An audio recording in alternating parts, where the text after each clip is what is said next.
രാജാവായി. അവൻ 40 വർഷം ജെറുസലേമിൽ ഭരണം നടത്തി. ബേർഷെബയിലെ ഗിബിയ ആയിരുന്നു അവന്റെ മാതാവ്. യഹോദായ പുരോഹിതൻ ജീവിച്ചിരുന്ന കാലമത്രയും യോവാഷ് കർത്താവിന് മുൻപിൽ നീതി പ്രവർത്തിച്ചു. രാജാവിന് യഹോദായ 2 ഭാര്യമാരെ തെരഞ്ഞെടുത്ത് കൊടുത്തു. അവരിൽ നിന്ന് പുത്രന്മാരെയും പുത്രിമാരെയും ജാതരായി. യോവാഷ് ദേവാലയത്തിന്റെ അറ്റകുറ്റപ്പണികൾ ചെയ്യാൻ തീരുമാനിച്ചു. മുൻ പുരോഹിതന്മാരെയും ലേവരെയും വിളിച്ചുകൂട്ടി പറഞ്ഞു, ആണ്ടുതോറും നിങ്ങളുടെ ദൈവത്തിന്റെയും ആലയത്തിന്റെയും അറ്റകുറ്റപ്പണികൾ ചെയ്യുന്നതിന് ആവശ്യമായ യൂദാ നഗരങ്ങളിൽ ചെന്ന് ഇസ്രായേൽ ജനത്തിൽ നിന്ന് പിരിച്ചെടുക്കുകയും ഇതിന് വിളംബരം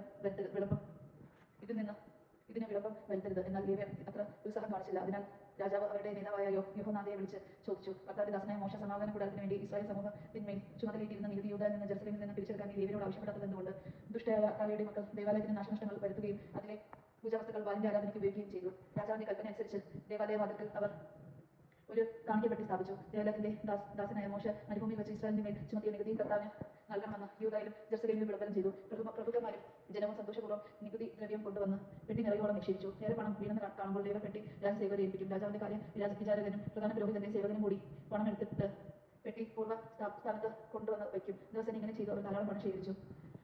രാജാവും യഹോയാദാവും അത് കർത്താവിന്റെ ആലയത്തിലെ ജോലിയുടെ ചുമതല വഹിക്കുന്ന ആളിനെ ഏൽപ്പിച്ചു. അവർ കർത്താവിന്റെ ആലയം പുനരുദ്ധീകരിക്കാൻ കൽപ്പണിക്കാർ, മരപ്പണിക്കാർ, ഇരുമ്പ് പണിക്കാർ, പിച്ചള പണിക്കാർ എന്നിവരെ നിയോഗിച്ചു. അവർ ഉത്സാഹപൂർവ്വം പണി ചെയ്തതിനാൽ പണി പുരോഗമിച്ചു. അങ്ങനെ ദേവാലയം പൂർവ്വസ്ഥിതി പ്രാപിച്ചു ബലത്തായി.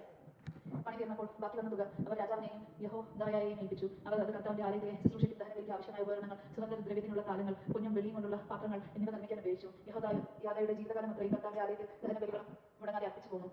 യഹോയാദ പൂർണ്ണ വാർദ്ധക്യത്തിലെത്തി മരിച്ചു. മരിക്കുമ്പോൾ അവന് 130 വയസ്സായിരുന്നു. അവൻ ദൈവത്തെയും അവിടുത്തെ ആലയത്തെയും പ്രതി ഇസ്രായേലിൽ ഏറെ നന്മ ചെയ്തിരുന്നതിനാൽ അവൻ അവനെ ദാവീദിന്റെ നഗരത്തിൽ രാജാക്കന്മാരുടെ ഇടയിൽ സംസ്കരിച്ചു.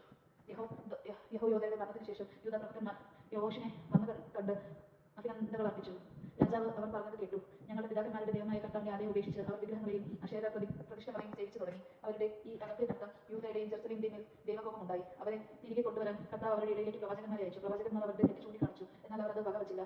യഹോയാദ പുരോഹിതന്റെ മകൻ സക്കറിയായുടെ മേൽ ദൈവത്തിന്റെ ആത്മാവ് വന്നു. അവൻ ജനത്തെ അഭിസംബോധന ചെയ്ത് പറഞ്ഞു, ദൈവം അരുളി ചെയ്യുന്നു, കർത്താവിന്റെ കൽപ്പനകൾ ലംഘിച്ച് നിങ്ങൾക്ക് തന്നെ അനർത്ഥം വരുത്തുന്നത് എന്തിന്? നിങ്ങൾ കർത്താവിനെ ഉപേക്ഷിച്ചതിനാൽ അവിടുന്ന് നിങ്ങളെ ഉപേക്ഷിക്കുന്നു. എന്നാൽ അവർ സക്കറിയയ്ക്കെതിരെ ഗൂഢാലോചന നടത്തി. രാജകൽപ്പന പ്രകാരം അവർ അവനെ ദേവാലയത്തിൽ വെച്ച് കല്ലെറിഞ്ഞു കൊന്നു. യോവാഷ് രാജാവ് യഹോയാദ നിന്നോട് കാണിച്ച ദയ വിസ്മരിച്ച് അവന്റെ മകനായ സക്കറിയയെ വധിച്ചു. മരിക്കുമ്പോൾ അവൻ പറഞ്ഞു, കർത്താവ് ഇത് കണ്ട് പ്രതികാരം ചെയ്യട്ടെ. വർഷാവസാനത്തിൽ സിറിയ സൈന്യം യോവാഷിനെതിരെ വന്നു. അവൻ യൂദയിലെയും ജെറുസലേമിലെയും ജനപ്രമാണികളെ വധിച്ചു. അവരുടെ വസ്തുവകകൾ കൊള്ള ചെയ്തു. ദമാസ്കസ് രാജാവിന് കൊടുത്തു. സിറിയ സൈന്യം എണ്ണത്തിൽ കുറവായിരുന്നെങ്കിലും പിതാക്കന്മാരുടെ ദൈവമായ കർത്താവിനെ പരിത്യജിച്ചതിനാൽ യൂദയുടെ വലിയ സൈന്യത്തെ അവിടുന്ന് അവരുടെ കയ്യിൽ ഏൽപ്പിച്ചു. അങ്ങനെ അവർ യോവാഷിന്മേൽ ശിക്ഷാവിധി നടത്തി. യോവാഷിനെ ദാരുണമായി മുറിവേൽപ്പിച്ചു. ശത്രുക്കൾ പോയി കഴിഞ്ഞപ്പോൾ സേവകന്മാർ ഗൂഢാലോചന നടത്തി. അവനെ കിടക്കയിൽ വെച്ച് വധിച്ചു.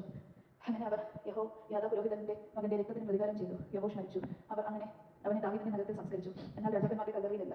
അതിനെതിരെ ഗൂഢാലോചന നടത്തിയ അമോന്യനായ ഷിമെയോത്തിന്റെ മകൻ സബാദും മെഗോഗ്യരായ ഷിമെരത്തിന്റെ മകൻ യഹോസബാദും ആണ്. യോവാഷിന്റെ പുത്രന്മാരുടെ വിവരങ്ങൾ, അവനെതിരെ ഉണ്ടായ അനേകം വെള്ളപ്പാടുകൾ, ദേവാലയ പുനർനിർമ്മാണം എന്നിവ രാജാക്കന്മാരുടെ പുസ്തകത്തിന്റെ ഭാഷ്യത്തിൽ രേഖപ്പെടുത്തിയിട്ടുണ്ട്. അവന്റെ പുത്രൻ അസമ്യ രാജാവായി. യജമാൻ നാം കേട്ടത്. നമുക്ക് ദൈവത്തെ സ്തുതിക്കാം. ക്രിസ്തുവിനെ സ്തുതി.